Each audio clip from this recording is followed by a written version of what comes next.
President Trump late last night signing off on the Republican-backed spending package, which officially reopens the federal government. The deal restores jobs and pay for impacted workers and reopens federal offices, parks, and museums. It also extends funding for those who use food assistance programs like SNAP and WIC. At the airports, TSA and FAA operations will be stabilized, and the bill also puts back money for short-term disaster relief. One of the things that the deal doesn't account for is extending an enhanced tax credit, which expires at the end of the year. That'll lower costs for health coverage obtained through the Affordable Care Act marketplaces. The deal only extends funding for the federal government for the next 11 weeks through January 30th. And as last night's votes were cast, the lines were drawn for the next battle. The Democrats created it. The Democrats broke it. The Democrats are driving your cost up. Who are you going to trust to fix health care?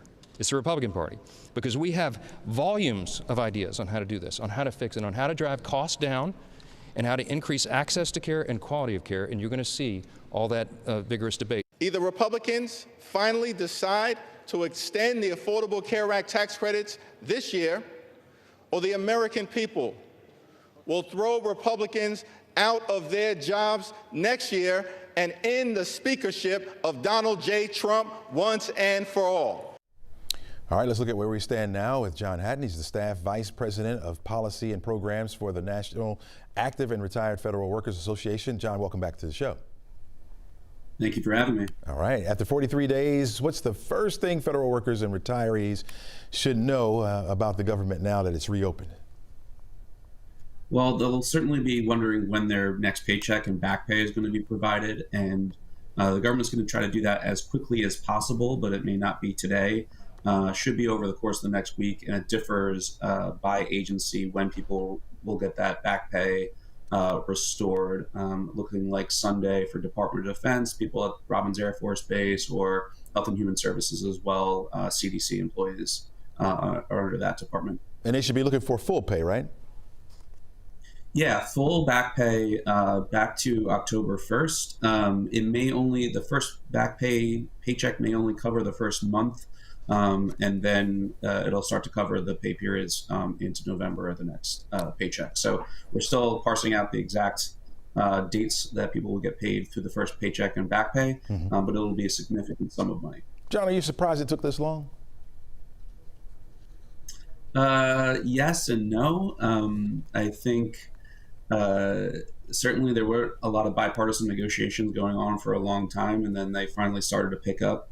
I think with the November 1st date for the Affordable Care Act premium open season coming into effect, you thought that was probably the date where you started to see some of those discussions kick up. You had the elections in Virginia, New Jersey, Georgia had some elections as well, that I think were critical to kind of just getting past those. And it took a little bit of time once people started talking, but I think a deal came together.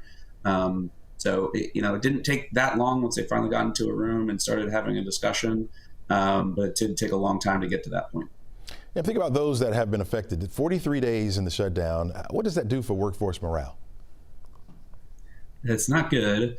Certainly people have been working without pay if they're accepted. There's people who are going to have to go back to a stack of work as furloughed employees. That's just a waste of taxpayer money to having people be sitting on the sidelines. It's going to delay the regular operations of government. Yeah, those things weren't necessary or emergencies to protect life or property, but there are still things that you need to do in the background to keep the wheels turning. Absolutely. Are there any groups that will fall through the cracks with this? No, there is specific language. There had been some dispute with the administration challenging previous law on providing back pay. There was language clarifying that there's funds available to provide that back pay and that it shall be paid. So anybody who's furloughed, the language is very clear that they're getting back pay. The administration came out with guidance agreeing with that interpretation, which was abundantly clear. There's also some rollbacks of the reductions in force or the layoffs that were initiated in response to the shutdown. So these weren't because of efficiency of government operations. These were to take advantage of this lapse in appropriations and say, well, Congress isn't telling us we need to carry out these programs, so we're going to start laying people off in programs that we don't prioritize. Those are rolled back in the deal and prohibited through January 30th. What are smart steps that folks need to take once the pay arrives? And should folks be thinking about the next battle that's coming up?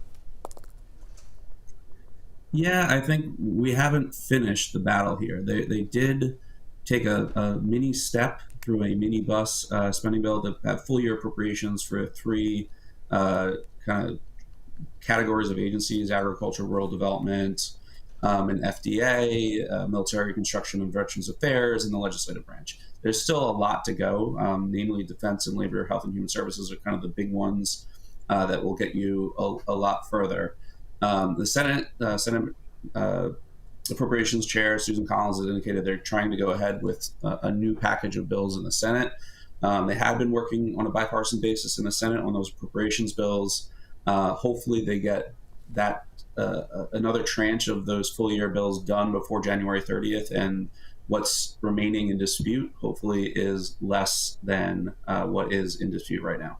Got it. All right, John Hatton, thanks so much for joining us. Really appreciate it.